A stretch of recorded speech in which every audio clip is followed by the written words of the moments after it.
বন্ধুরা ভালো আছেন তো? আজ আমি আপনাদের সঙ্গে নিয়ে দক্ষিণ ভারতের তামিলনাড়ু রাজ্যের তাঞ্জাভুর জেলার কুম্ভকর্ণের দারাসুরমে অবস্থিত খ্রিস্টীয় দ্বাদশ শতাব্দীর চোল সম্রাট দ্বিতীয় রাজরাজ চোল নির্মিত ঐরাবতেশ্বর শিব মন্দিরে যাব। এই মন্দিরের একটা বিশেষত্ব হচ্ছে এই মন্দিরটি শুধু দ্রাবিড়ীয়ন শৈলীতে নির্মিত একটি মন্দির নয়, এটি যেন একটি বই, যার একটি পাতা যদি বাদ চলে যায় মনে হয় জীবনের একটা অংশই যেন পড়া বাদ হয়ে গেল। এই মন্দিরটি তখনকার দিনের মূর্তি দ্বারা খোদিত এবং শিলালিপি দ্বারা লিখিত অর্থনৈতিক, সামাজিক, আধ্যাত্মিক সংস্কৃতির প্রাচীন দস্তাবেজ। 2004 সালে এই ঐরাবতেশ্বর মন্দিরটি ইউনেস্কো হেরিটেজ মনুমেন্টের স্বীকৃতি পায়। চেন্নাই থেকে এই ঐরাবতেশ্বর মন্দিরের দূরত্ব 310 কিলোমিটার। এই ঐরাবতেশ্বর মন্দিরটি যেতে হলে আপনাকে ট্রেনে বা বিমানযোগে তিরুচিরাপল্লী পৌঁছে 90 কিলোমিটার দূরে বাসে বা গাড়ি ভাড়া করে পৌঁছে যেতে হবে দানেশ্বরমে। এই দানেশ্বরমেই অবস্থিত ঐরাবতেশ্বর মন্দির। আজ আমার সঙ্গে আছে ট্যুর গাইড অভিনামী ম্যাম। ডেসক্রিপশন বক্সে ওনার ফোন নাম্বার দিয়ে দিলাম, দরকার হলে ওনার সঙ্গে যোগাযোগ করে নিতে পারেন।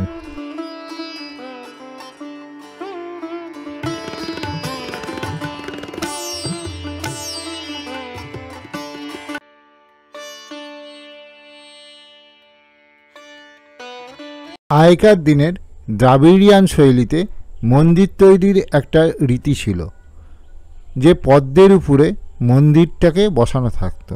দেখুন নিচের ওই অংশে পদ্মের আকৃতিতে তৈরি। দাক্ষিণাত্যের যে কোনো মন্দিরে প্রবেশের পূর্বে বলিপীঠম জিনিসটা কি একটু জেনে নেওয়া দরকার। বলিপীঠম হলো হিন্দু মন্দিরের ধর্মীয় পাথরের বেদি, যা মূল গর্ভগৃহের প্রবেশের আগে কাম, ক্রোধ, স্বার্থপরতা, মোহ এবং অহংকারের মতো নেতিবাচক গুণের প্রতীকী ত্যাগের প্রতীক।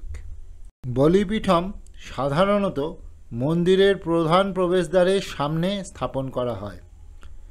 বালি শব্দের অর্থ হচ্ছে বলিদান এবং পীঠম শব্দের অর্থ হচ্ছে আসন বা পাদদেশ। ঐরাবতেশ্বর মন্দিরটি দ্রাবিড়িয়ান বাস্তুকলার একটি পূর্ণাঙ্গ নিদর্শন। এই মন্দিরের এখন তত্ত্বাবধান করে archaeological survey of India. Archaeological survey of ইন্ডিয়ার তত্ত্বাবধানে আসার আগেই এই মন্দিরের প্রধান প্রাকারটি ভেঙে যায়। তার ফলে প্রথম গোপুরমের ধ্বংসাবশেষ এখনও দেখা যায়। সুতরাং দাক্ষিণাত্যের কোনো মন্দিরে ঢোকার আগে নেতিবাচক চিন্তাভাবনাকে ঐশ্বরিকতার কাছে সমর্পণ করাই রীতি।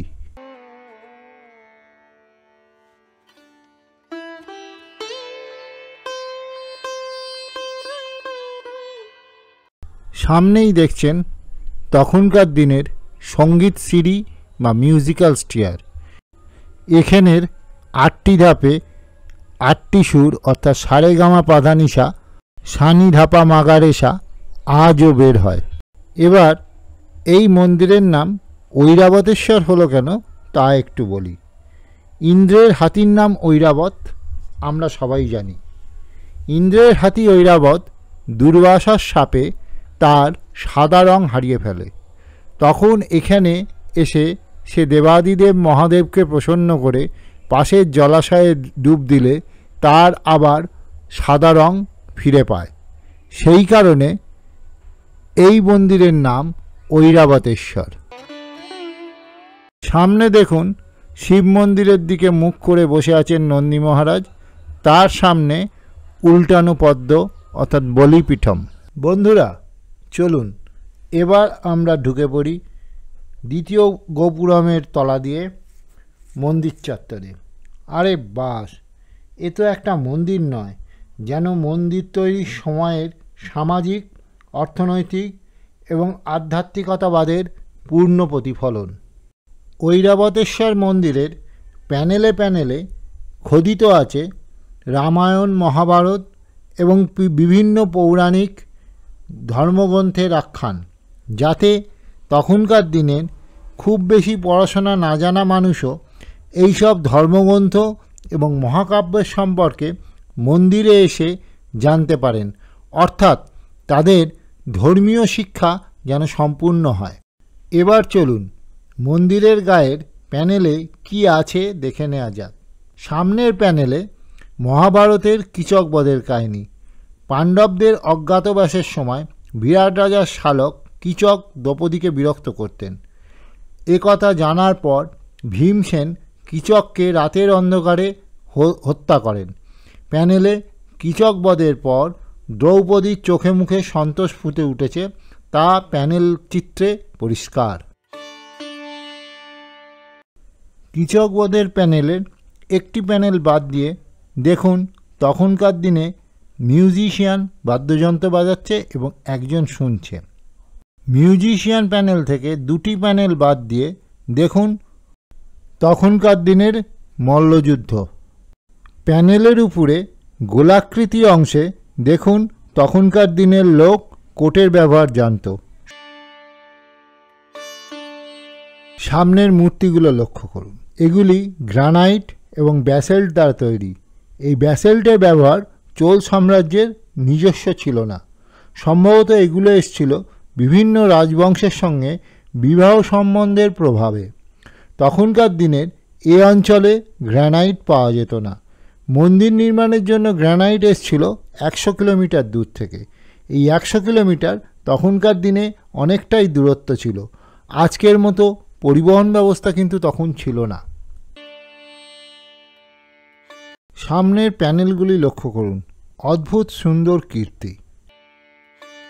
এই যে 3 নম্বর প্যানেলে তখনকার দিনের ডেলিভারি সিস্টেম দেখানো হয়েছে যে দুজন মহিলা একজনকে বাচ্চা প্রসব করতে সাহায্য করছেন।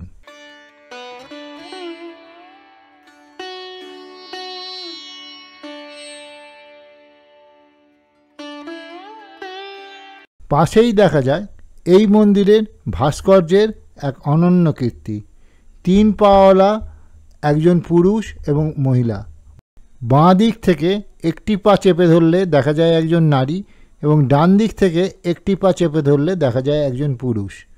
এইটি এক মন্দিরের অভিনব কীর্তি এবং স্পেস ম্যানেজমেন্টের এক জ্বলন্ত উদাহরণ।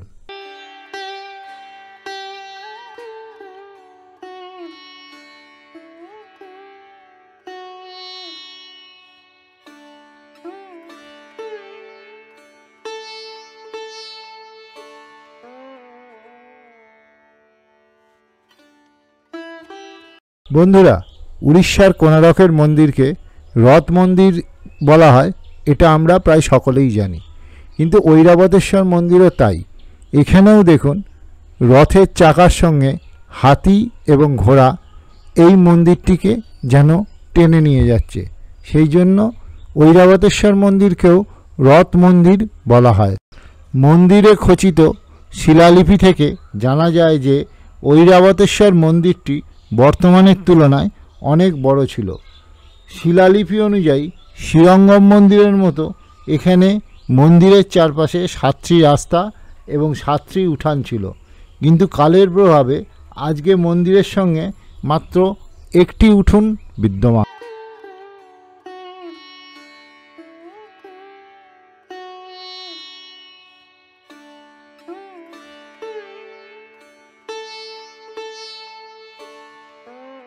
সিঁড়ি দিয়ে মূল মন্দিরে ওঠার সময় দেখে নিন দেয়ালের গায়ে নাগরাজের মূর্তি। তখনকার দিনের দাক্ষিণাত্যে খুব কম মন্দিরেই এই মূর্তি দেখা যায়।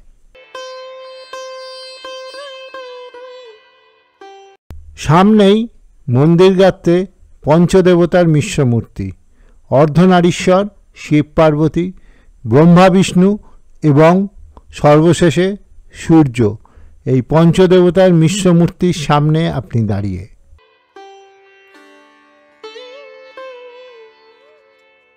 এবার আপনাদের দেখাই মন্দিরের গ্যালারি, যেটা তখনকার দিনে বিপদের সময় আশ্রয়স্থল হিসেবে ব্যবহার করা হতো। সাধারণ প্রজাদের কোনো রকম বিপদ হলে মন্দিরের এই অংশে এসে আশ্রয় নিতেন। ঐরাবতেশ্বর মন্দিরের মূল মন্দিরে ঢোকার জন্য সিঁড়ি দিয়ে ওঠার পথে আপনার দেখা হয়ে যাবে ইয়ালির সঙ্গে। ইয়ালি হচ্ছে দক্ষিণ ভারতের পৌরাণিক এক কল্পিত পশুমূর্তি, যার দেহ সিংহের, হাতির সুর, ময়ূরের কান, ষাঁড়ের শিং এবং কুমিরের চোখ। এই ইয়ালির লেজ দিয়ে এই মন্দিরে ঢোকা এবং বেরোনোর পথ নির্দেশিকা আছে।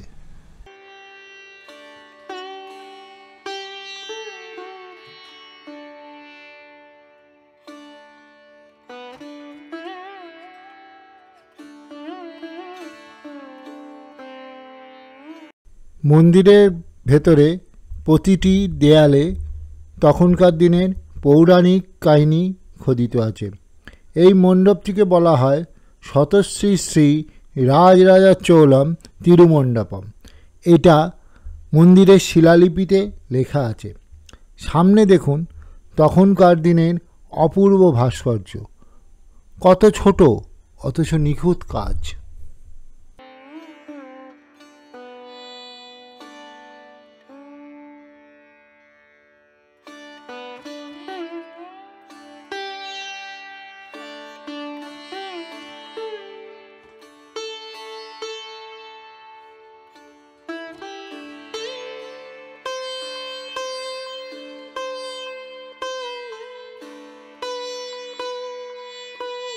কত ছোট অথচ নিখুঁত কাজ, কোথাও 1 ইঞ্চি, কোথাও হাফ ইঞ্চি, কোথাও বা 1.25 ইঞ্চি।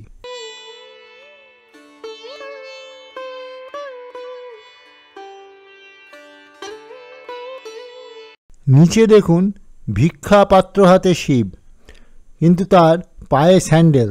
সেই স্যান্ডেলের হিলটা হাই হিল এবং গণেরা শিবের খাবার বয়ে নিয়ে যাচ্ছে।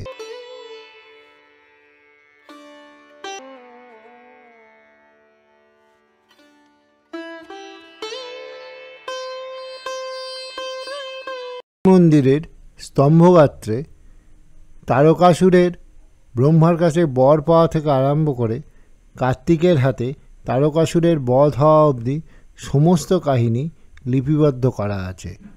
এবং শুধু তাই নয়, কার্তিকের জন্ম রহস্যের পুরো কাহিনীও এই মন্দিরের স্তম্ভগাত্রে লিপিবদ্ধ। এবার আপনাদের দেখাই শিব পার্বতীর বিবাহের ভাস্কর্য। দেয়ালগাত্রে শিব পার্বতীর বিবাহকে একদম ঠিকঠাক ফুটিয়ে তোলা হয়েছে। এখানে নারায়ণ পার্বতীকে শিবের হাতে সমর্পণ করছেন।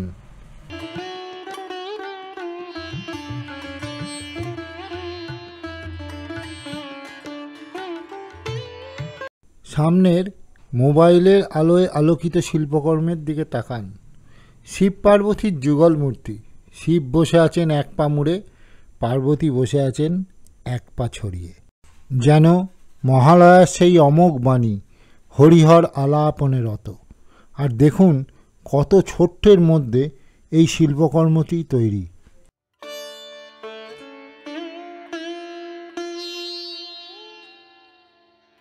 Outside, because of you have to carefully watching who is the good and bad. If they find bad, they become suddenly bad like a canine. So I'm vampire. So if you are bad, I can actually to fight with you. So the 4 hands symbolic mudras. You can see the mudras. One who stop the negativity, go away. And second one, he's saying warning. I'm here. I'm watching you. I'm warning you. Careful. And look at me, my size. Look at my size. I'm look like my size means you can imagine my God is there how big. You escape from me, but you cannot escape from the God.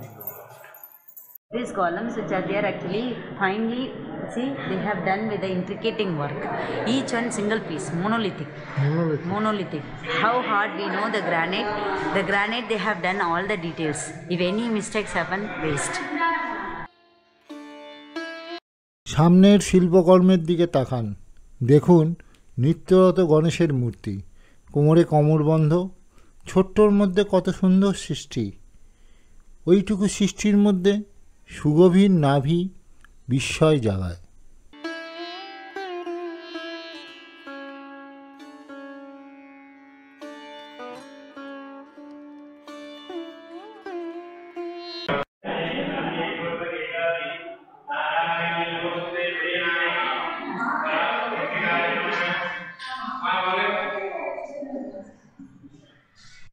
And look at her nose, also how she's also doing with the pranayama. The detail of pranayama, how they just make it. While we are inhale, look at the rib bones are there, how just take a breathe in them and exhale. Inhale and exhale happens. Finally, we can see the details also, how they just make it on. At the same time, see, she has also with the jewels. What jewels we have today still we are using, like choker, muttumala, mullamuttaram, aram, vangi, bangles, rings, anklets, toe rings, hip chains, clip, jimka. Also the net, we are also use some curling. The women's also have make some curling. Still today, see, that is also existing in 12th century. So what I am saying, this thing is there, we are very modern, the groom, bridal one. এখন আমরা দাঁড়িয়ে আছি ঐরাবতেশ্বর শিবের পরম ভক্ত কাটাপ্পার মূর্তির সামনে। কাটাপ্পা ছিলেন একজন ব্যাদ, শিবের ভক্ত, পুজোর নিয়মকানুন কিছুই জানতেন না। তিনি রোজ শিবকে পুজো দিতেন মাংস দিয়ে, এক এক দিন এক এক পশুর মাংস দিতেন। তাই দেখে পুরোহিত একদিন খুব রেগে যান।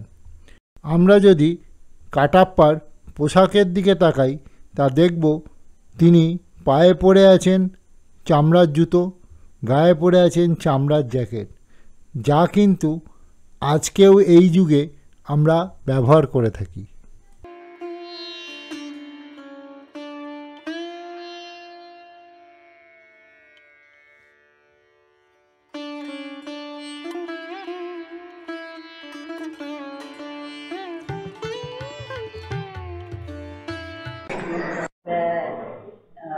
Prettiest lady we call actually, like in Chola's time they have followed with the Silpa Sastra, which is actually the according to the make beautiful figures. They have also each and every school, like a Mathura school, Gandhara school, they have used with a different type of statues and figures. But in Tamil Nadu particularly, Cholas use Silpa Sastra technique. They have perfect, which means see the perfect form with the all lakshana, samutrika lakshana, like nose, eyes, pretty, see here the chin and pretty face with the facial expressions, and see the smileful, see here the smileful face. Any angle can see, when I rotate the light, you can see her smiling so good. And see here, she is a smiling goddess like our Mona Lisa. She is better and equal, and not equally, she is also better than Mona Lisa.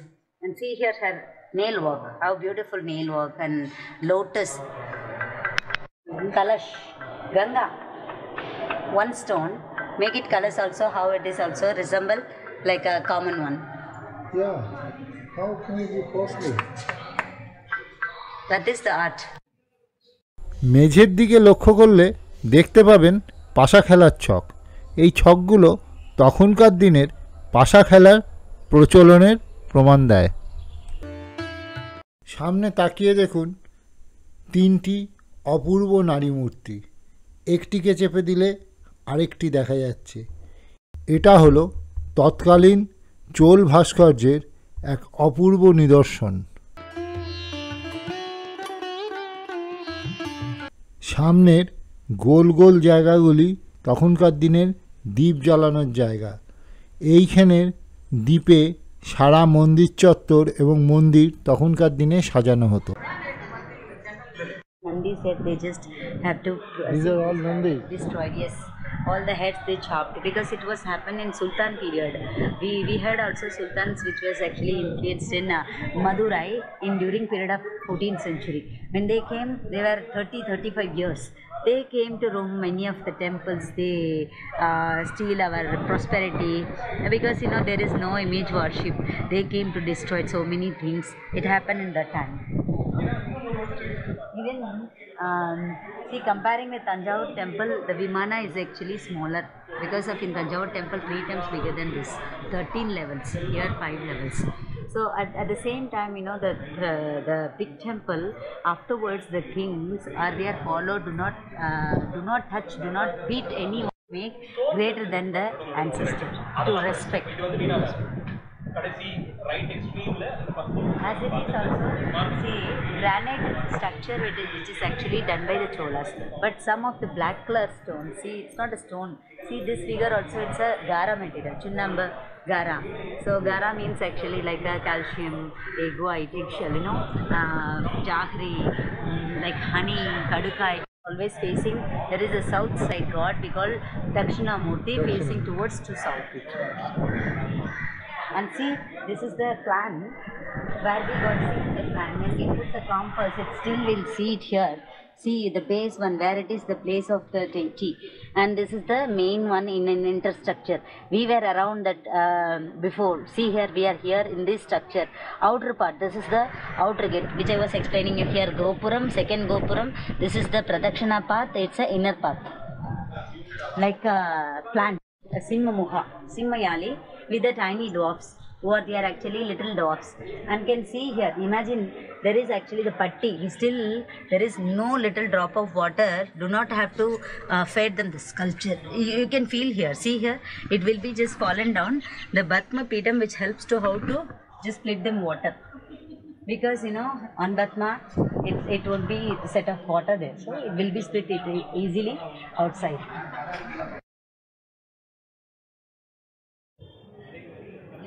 Same thing, same delivery scene. One is seriously thinking like a doctor, other one prepares some medicine.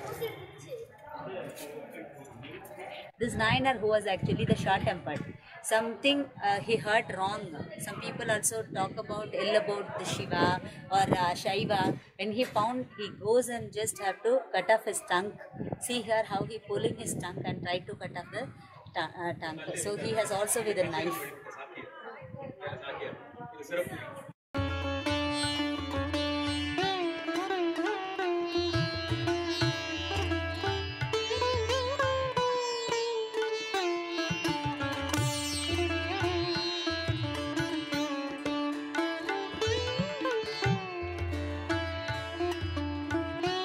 See, it's like a juggler too. See here, he's also, probably we can see the knife, sitting on the knife with the small monkey. Jug knife. So it's a happy life, man and woman and child. So happy family. But this lady was actually like a Surpanaha. She wanted to grab this man. So she is pulling. When she was actually pulling, the real face like a monkey. Sorry, a donkey. Donkey.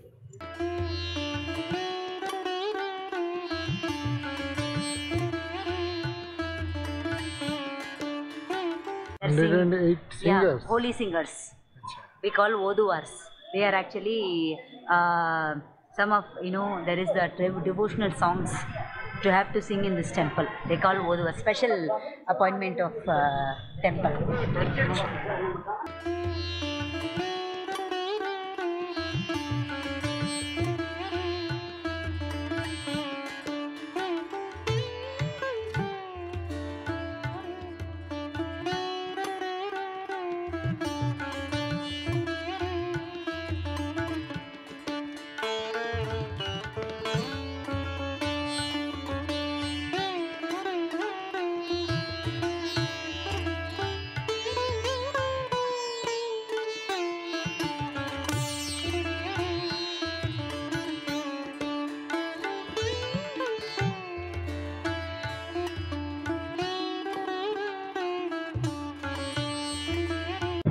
Side we can see as a elephant and bull together.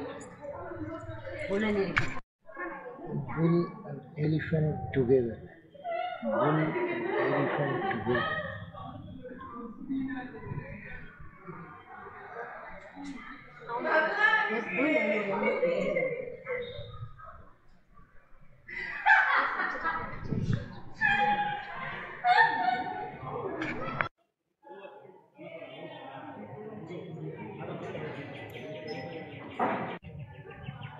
See, be sure to make my hand is empty. I don't take anything in my hand.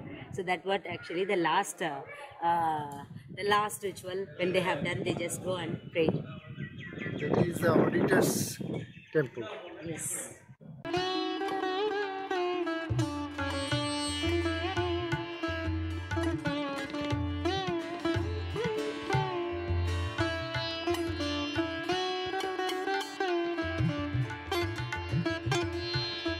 তাহলে বন্ধুরা আজ এই অবধি।